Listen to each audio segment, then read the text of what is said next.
Nais kong simulan ang video na ito sa pamamagitan ng pagtatanong sa iyo ng isang simpleng tanong. Bakit sa kabila ng lahat ng iyong pagsisikap ng iyong talento, ng iyong education, at ng iyong walang humpay na pagtatrabaho, ay parang hindi pa rin dumarating ang financial abundance na dapat ay karapat-dapat ka ng matanggap? Bakit parang may invisible na pader na humahadlang sa pagitan mo at ng pera na gusto mong makamit? Ang karamihan ng tao kapag tinanong mo ng ganito ay magbibigay ng external na mga dahilan. Sasabihin nila na mahirap ang ekonomiya. Sasabihin nila na wala silang tamang connections. Sasabihin nila na hindi sila lucky o hindi sila ipinanganak sa tamang pamilya. Sasabihin nila na kulang ang opportunities sa lugar nila. At habang may katotohanan sa ilan sa mga dahilang ito, ang totoong sagot ay mas malapit kaysa sa inaakala nila. Ang tunay na dahilan kung bakit hindi dumarating ang pera ay matatagpuan sa loob ng iyong sariling utak. Ito ay nakatago sa iyong subconscious mind na gumagana ng 24 na oras sa isang araw, 7 araw, sa isang linggo na nagdidictate ng iyong mga thoughts, feelings, decisions at actions tungkol sa pera nang wala kang kamalayan. Maligayang pagdating sa Inner Mind Espanyol. Ako ang iyong gabay sa paglalakbay na ito patungo sa pinakamahalagang financial breakthrough na maaari mong makamit. Hindi ito tungkol sa bagong investment strategy o sa kung paano mag-start ng negosyo. Ito ay tungkol sa pag-unawa at pag-aayos ng psychological foundation na either supporting o sabotaging ang iyong relationship sa pera. Ngayon ay tatalakayin natin ang malalim na psychological reasons kung bakit maraming tao ang nahihirapan na mag-attract at mag-keep ng pera. Bibigyan kita ng concrete na framework para i-identify ang iyong personal na money blocks. At sa pinakadulo ng video na ito, ituturo ko sa iyo ang isang powerful na 5 minutong teknik na maaari mong gamitin araw-araw para unti-unting i-dismantle ang mga mental barriers na ito at buksan ang iyong sarili sa natural na flow ng financial abundance. Bago tayo magpatuloy, mahalaga na maging malinaw ako sa ilang bagay. Una, ang lahat ng ibabahagi ko ngayon ay batay sa mga established na principles ng cognitive psychology, behavioral economics at neuroscience. May mga studies at research na sumusuporta sa mga concepts na ito. Pangalawa, ito ay educational content na hindi pamalit sa professional, financial, psychological o medical advice. Pangatlo, ang mga resulta ay mag-iiba sa bawat tao depende sa individual circumstances at sa consistency at sincerity ng practice. At pang-apat, hindi ito magic o instant solution. Ito ay tool na nangangailangan ng consistent na application over time. Kung naiintindihan mo ang mga ito at handa ka ng simulan ng deep dive sa psychology ng pera, isulat mo sa mga komento ang pariralang binubuksan ko ang aking isipan sa financial abundance. Ang declaration na ito ay iyong unang hakbang. Magsimula na tayo. Hayaan mong ikwento ko sa iyo ang kwento ni Andres na isang 48 taong gulang na architect mula sa Quezon City. Si Andres ay graduate ng isang prestigious na university at may 20 taon ng experience sa kanyang field. Ang kanyang portfolio ay puno ng impressive na projects at ang kanyang reputation sa industry ay excellent. Sa lahat ng traditional measures, si Andres ay dapat financially successful. Ngunit ang reality ay iba. Sa kabila ng kanyang credentials, si Andres ay palaging halos wala sa savings. Kahit tumaas ang kanyang rates at dumami ang kanyang projects, parang laging may paraan na maubos ang pera niya. May unexpected expenses na palaging lumalabas. May investments na palaging nalulugi. May opportunities na palaging namimiss sa huling sandali. Parang may curse na sumusunod sa kanya pagdating sa pera. Frustrated at confused si Andres. Hindi niya maintindihan kung bakit siya na mas educated at mas experienced kaysa sa marami niyang kakilala ay financially struggling habang ang iba na parang hindi naman kasing talino ay thriving. Inisip niya na baka malas lang siya o baka hindi talaga meant para sa kanya ang wealth. Isang araw nag-recommend ang isang kaibigan na pumunta si Andres sa isang financial psychologist. Skeptical si Andres sa simula. Para sa kanya ang pera ay simple math. Income minus expenses equals savings. Kung kulang ang savings, dapat lang mag-earn ng more at mag-spend ng less. Ano ang kinalaman ng psychology dito? Ngunit dahil desperate na siya, pumayag siyang mag-try. Sa unang session ng psychologist ay nagtanong ng mga tanong na hindi inaasahan ni Andres. Hindi tungkol sa kanyang budget o investment strategy, kundi tungkol sa kanyang childhood, tungkol sa kanyang mga magulang, tungkol sa kanyang earliest memories related sa pera. Habang sumasagot si Andres, nagsimulang lumabas ang mga memories na matagal na niyang nakalimutan. Naaalala niya ang kanyang ama na isang carpenter na palaging pagod at stressed. Palaging kulang ang pera, palaging may utang. At palaging sinasabi sa batang Andres na ang mga mahirap katulad nila ay hindi talaga mauunlad, na ang sistema ay rigged laban sa kanila, na ang mga mayaman ay naging mayaman dahil sa cheating at corruption, na ang honest na tao ay hindi yayaman. Naaalala niya ang kanyang nanay na palaging nag-aalala tungkol sa pera, ang stress ng hindi alam kung saan kukuha ng panggrocery, ang away ng mga magulang niya tuwing malapit na ang deadline ng bills, ang pakiramdam ng fear at anxiety na naging associated sa usaping pera mula pa noong bata siya. Naaalala niya ang isang specific na incident noong siya ay 12 taong gulang. May natanggap siyang monetary gift mula sa isang tito at masayang-masaya siya. Ngunit nakita ng kanyang ama at sinabihan siya, "Huwag kang maging katulad ng mga taong yon na puro pera lang ang nasa isip. Ang mga taong ganyan ay hindi mabubuting tao." Sa sandaling iyon, something clicked sa isip ni Andres. Naintindihan niya na mula pa noon ang kanyang young mind ay nakabuo ng unconscious belief na ang desire para sa pera ay katumbas ng pagiging masama at na ang pagiging mabuting tao ay nangangahulugang hindi magkakaroon ng maraming pera. At ngayon bilang isang adult ang belief na ito ay patuloy na tumatakbo sa background. Kaya tuwing malapit na siyang mag-succeed financially, may parte sa kanyang subconscious na nagsasabotage dahil ayaw nitong maging masama. Ito ang tinatawag na money block. At si Andres ay may napakalaki nito na tumatakbo sa kanyang buhay ng 25 taon nang hindi niya namamalayan. Ang kwento ni Andres ay hindi unique. Sa aking experience sa Inner Mind Espanyol, karamihan sa mga taong struggling financially ay may similar na hidden beliefs na nagsasabotage sa kanilang success. Ang beliefs na ito ay na-form sa childhood na nag-operate sa subconscious level at nag-i-influence sa bawat decision at behavior na related sa pera. Ngayon ay ipapaliwanag ko ang science kung bakit napaka-powerful ng mga subconscious beliefs na ito. Ayon sa neuroscience, ang ating brain ay may dalawang major na processing systems. Ang una ay ang conscious mind na responsible sa logical thinking analysis at deliberate decision making. Ito ang bahagi ng brain na ginagamit mo kapag actively ka nag-iisip tungkol sa isang problema. Ang pangalawa ay ang subconscious mind na responsible sa automatic processes, habitual behaviors, emotional responses, at deeply held beliefs. Ito ay tumatakbo sa background ng iyong awareness at napaka-efficient at malakas. Ayon sa mga researchers, ang conscious mind ay responsible lamang sa approximately 5% ng ating cognitive activity. Ang natitirang 75% ay controlled ng subconscious. Ang implication nito ay profound. Kahit na consciously ay gusto mong maging mayaman, kung ang iyong subconscious ay may contrary beliefs, ang subconscious ay almost always mananalo dahil mas malakas ito at tumatakbo ng non-stop. Paano na-form ang mga subconscious beliefs na ito? Ang ating subconscious beliefs ay primarily na na-form sa unang 7 taon ng ating buhay. Sa panahong ito, ang ating brain ay nasa theta brainwave state na katulad ng hypnosis. Sa state na ito, lahat ng naririnig at nakikita natin ay directly na pumapasok sa subconscious ng walang filtering o critical analysis. Kaya ang mga sinabi ng ating mga magulang tungkol sa pera, ang mga napanood nating behavior ng adults around us related sa money, at ang mga emotional experiences natin na connected sa financial matters ay naging permanent na programming sa ating subconscious mind. Ang programming na ito ay patuloy na tumatakbo hanggang ngayon kahit na hindi na accurate or helpful. At ito ang totoong dahilan kung bakit maraming tao ang struggling sa kanilang finances sa kabila ng kanilang best efforts. Ngayon ay ibabahagi ko ang mga common na money blocks na maaring aktibo sa iyong buhay. Habang binabasa ko ang bawat isa, pansinin mo kung may emotional reaction ka. Ang strong emotional response ay indicator na ang specific na block na iyon ay relevant sa iyo. Ang unang common money block ay ang belief na ang pera ay masama o marumi. Kung narinig mo sa iyong childhood na ang pera ay ugat ng kasamaan o na ang mga mayayaman ay mga masamang tao, maaaring na-internalize mo ang belief na ang pagkakaroon ng pera ay immoral. Ang iyong subconscious ay nagpo-protect sa iyo mula sa immorality sa pamamagitan ng pag-prevent na maging wealthy.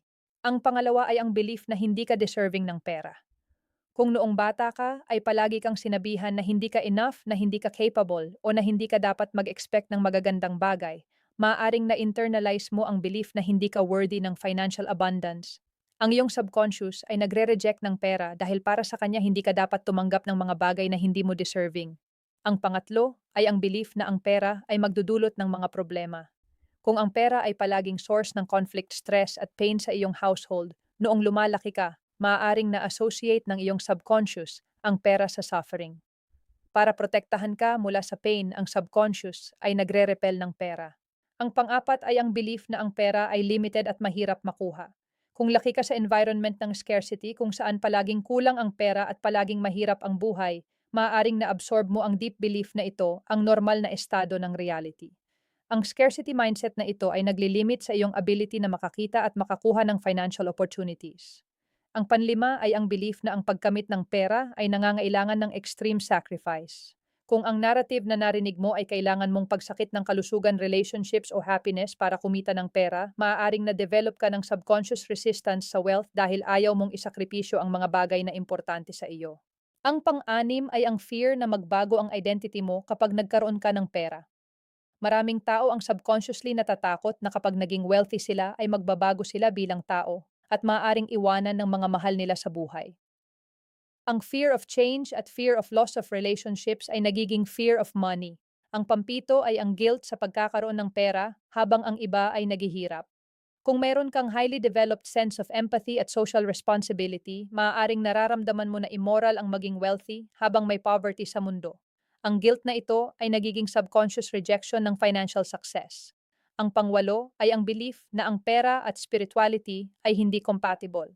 Kung narinig mo ang teachings na ang spiritual person ay hindi dapat mag-focus sa material things, maaaring na-develop ka ng internal conflict sa pagitan ng iyong spiritual aspirations at iyong financial desires.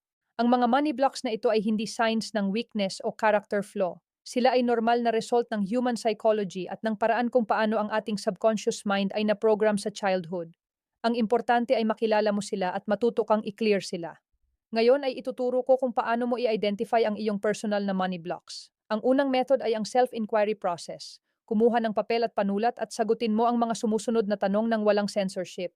Isulat mo ang unang pumapasok sa iyong isipan kahit na irrational o embarrassing ito. Ano ang naririnig mo sa iyong household tungkol sa pera noong bata ka pa? Ano ang emotional tone ng mga conversation tungkol sa pera sa inyong pamilya? Paano mo nakikita ang mga mayayamang tao? Ano ang automatic thoughts mo tungkol sa kanila? Ano ang nararamdaman mo kapag nag-iisip ka tungkol sa pagkakaroon ng malaking pera? Ano ang mga takot mo na associated sa pagiging wealthy? Ano ang pinakamalaking financial disappointment o trauma na naranasan mo? Ano ang sinasabi mo sa iyong sarili kapag gumagastos ka ng pera para sa iyong sarili? Ang mga answers mo sa mga tanong na ito ay magbibigay ng clues tungkol sa iyong subconscious beliefs at kung saan maaaring nakatago ang iyong money blocks. Ang pangalawang method ay ang observation of patterns. Tingnan mo ang iyong financial history at hanapin ang recurring patterns. May tendency ka bang palaging bumalik sa certain na financial level kahit ano pang gawin mo? May pattern ba na kapag malapit ka ng mag-succeed financially ay may nangyayaring pumipigil? May recurring types ba ng financial problems na palaging lumalabas sa iyong buhay? Paano mo ginagastos ang unexpected money tulad ng bonus o regalo? Ang mga patterns na ito ay hindi coincidences. Sila ay external manifestations ng iyong internal programming. Ang pangatlong method ay ang body awareness. Ang ating body ay nag-iimbak ng emotional memories at reactions. Kapag nag-iisip ka tungkol sa pera, pansinin mo ang sensations sa iyong katawan. May tightness ba sa iyong chest o stomach? May anxiety o discomfort ba? May heaviness o lightness ba?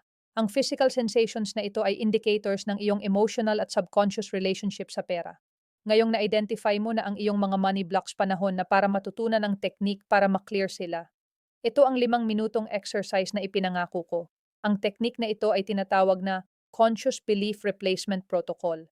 Ito ay combination ng principles mula sa Cognitive Behavioral Therapy, Emotional Freedom Technique at Guided Visualization. Ito ay designed na gawin sa loob ng 5 minuto at ideally ay gagawin araw-araw, preferably sa umaga pagkagising o sa gabi, bago matulog kapag ang subconscious ay most receptive. Narito ang step-by-step na process. Ang unang minuto ay para sa grounding at relaxation. Umupo ka ng komportable at pumikit. Kumuha ng 3 malalim na hininga. Sa bawat inhale, imagine mo na nagiging kalma ang iyong body at mind. Sa bawat exhale, imagine mo na nire-release mo ang lahat ng tension at stress. Maramdaman mo ang iyong mga paa na nakakonect sa floor at ang iyong katawan na supported ng chair. Ang grounding na ito ay importante para ma-access ang deeper states ng consciousness kung saan ang subconscious ay mas accessible. Ang ikalawang minuto ay para sa identification at acknowledgement. Sa iyong relaxed state, dalhin sa iyong awareness ang specific na money block na gusto mong i-address. Halimbawa, maaaring ito ay ang belief na hindi ka deserving ng pera. Sabihin mo sa iyong sarili ng tahimik o malakas ang kinikilala ko na meron akong belief na hindi ako deserving ng financial abundance. Naiintindihan ko na ang belief na ito ay na-form noong bata ako at hindi na accurate o helpful para sa akin ngayon. Ang acknowledgement na ito ay crucial. Hindi mo maaaring i-change ang isang bagay na hindi mo muna kinikilala. Ang ikatlong minuto ay para sa emotional release. Ngayon ay i-connect mo ang iyong sarili sa emotional charge ng belief na ito. Hayaan mong maramdaman ang emotions na associated dito, whether ito ay sadness, fear, shame, o anger. Huwag mong labanan o isuppress. Hayaan mo lang na dumaan. Habang nararamdaman mo ang emotions, sabihin mo sa iyong sarili na safe akong maramdaman ito.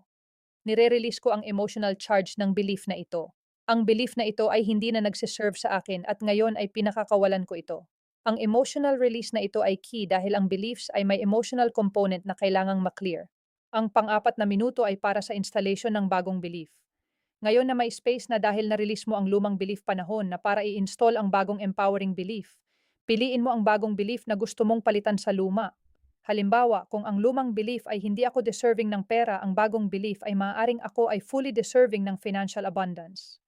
Ang pera ay dumarating sa akin ng madali dahil ako ay valuable at nagbibigay ng halaga sa mundo. Sabihin mo ang bagong belief ng may conviction at emotion. Ulitin mo ito ng 3 hanggang 5 beses.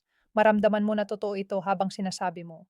Ang ika-5 minuto ay para sa visualization at integration. Sa iyong relaxed state, i-visualize mo ang iyong sarili na namumuhay ang bagong belief. Makita mo ang iyong sarili na mayroong healthy relationship sa pera. Makita mo ang iyong bank account na may comfortable na balance. Makita mo ang iyong sarili na kumikita ng pera ng madali at masaya. Makita mo ang iyong sarili na generous at nagbibigay sa iba mula sa iyong abundance. Maramdaman mo ang emotions ng security, freedom at joy na kasama ng financial abundance. Hayaan mong mag-sink in ang visualization sa bawat cell ng iyong katawan. Pagkatapos ng 5 minuto, dahan-dahang buksan ang iyong mga mata at bumalik sa normal na awareness. Magdala ng small symbolic action na mag-reinforce ng iyong bagong belief tulad ng pag-check ng bank account, ng may gratitude o pag-iisip ng isang way na maaari kang mag-generate ng value ngayong araw. Ang teknik na ito ay simple ngunit powerful kapag ginawa ng consistent. Ang iyong subconscious mind ay na-program sa loob ng maraming taon kaya hindi ito magbabago overnight. Ngunit sa consistent na daily practice, sa loob ng kahit 30 araw, magsisimula kang makita ang shifts sa iyong thoughts, emotions at eventually sa iyong financial reality. Si Andres, ang architect na binanggit ko sa simula, ay gumawa ng similar na inner work kasama ang kanyang financial psychologist. Hindi ito instant transformation, ngunit sa loob ng 1 taon ng consistent practice, nagbago ang kanyang entire relationship sa pera. Una, nawala ang subconscious sabotage. Nagsimula siyang mag-retain ng mas malaking portion ng kanyang income. Pangalawa, nagbago ang kanyang confidence sa pag-charge ng mas mataas na rates. Pangatlo, nagsimula siyang makakita ng opportunities na dati ay invisible sa kanya. At pang-apat, nabuo ang healthier na spending at saving habits ng natural ng walang forceful discipline. 5 taon pagkatapos ng unang session niya, si Andres ay nagpatakbo na ng sarili niyang successful na architecture firm, may comfortable na savings at retirement fund. At pinakamahalaga ay may peaceful at positive relationship sa pera na wala ng stress at anxiety. Hindi nagbago ang external circumstances niya. Hindi nag-improve ang economy. Hindi siya nagkaroon ng special connections. Ang nagbago ay ang kanyang internal programming at iyon ay nagbago ng lahat. Ikaw din ay may kakayahan na gawin ang parehong transformation. Nagsisimula ito sa awareness na may deeper psychological reasons kung bakit ang pera ay hindi dumadaloy sa iyong buhay sa paraan na gusto mo. Nagpapatuloy ito sa identification ng iyong specific na money blocks at nagmamanifest ito sa pamamagitan ng consistent na practice ng techniques tulad ng 5 minutong exercise na itinuro ko. May ilang importante na reminders na gusto kong ibigay sa iyo bago tayo magtapos. Una, ang inner work ay hindi replacement ng practical action. Kailangan mo pa ring magtrabaho, kumita ng pera, at gumawa ng wise financial decisions. Ang inner work ay nagre-remove ng hidden barriers para mas effective ang iyong external efforts. Pangalawa, maging patient at compassionate sa iyong sarili. Ang mga beliefs na ito ay na-form sa loob ng maraming taon at hindi mawawala sa 1 linggo. Bigyan mo ang iyong sarili ng time at grace. Pangatlo, celebrate ang small wins. Kapag may napansin kang shift kahit maliit, acknowledge mo ito at magpasalamat. Ang gratitude ay nag-a-accelerate ng transformation process. Pang-apat, consider seeking professional help kung ang iyong money blocks ay deeply rooted sa significant trauma. Ang video na ito ay educational tool, ngunit may mga cases na nangangailangan ng guidance ng trained professional. Panlima, remember na ang prosperity ay not just about money. Ito ay about living a full, abundant life sa lahat ng aspects. Ang healthy relationship sa pera ay one component ng overall abundant living. Ang iyong relationship sa pera ay reflection ng iyong relationship sa iyong sarili. Kapag naniniwala ka na ikaw ay valuable, capable at deserving, ang pera ay natural na dumarating. Kapag may hidden beliefs na contrary dito, ang pera ay nare-repel kahit gaano ka pa kasikiap magtrabaho. Ang trabaho na ginawa mo ngayon sa pakikinig ng video na ito at sa pagsimula ng awareness ay malaking step na. Ngayon ang challenge ay ipagpatuloy ang journey. Gawin ang 5 minutong exercise araw-araw. I-observe ang iyong patterns, i-challenge ang iyong limiting beliefs, at unti-unti ay makikita mo ang shift sa iyong financial reality. Kung ang video na ito ng Inner Mind Espanyol ay nagbigay sa iyo ng valuable insights at practical tools, hinihiling ko na i-like mo ito at i-share sa mga kaibigan at pamilya na maaaring nakaka-relate sa struggles na tinalakay natin.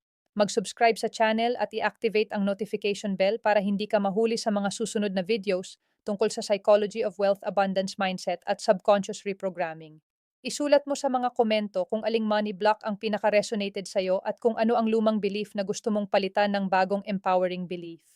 Gusto kong marinig ang iyong reflections at makita ang iyong journey. Salamat sa pagbibigay ng iyong precious time sa Inner Mind Espanyol ngayong araw. Nawa ang mga invisible na barriers sa pagitan mo at ng financial abundance ay magsimulang bumagsak at ang natural flow ng prosperity ay pumasok sa iyong buhay mula ngayon. Magkita tayo sa susunod na video.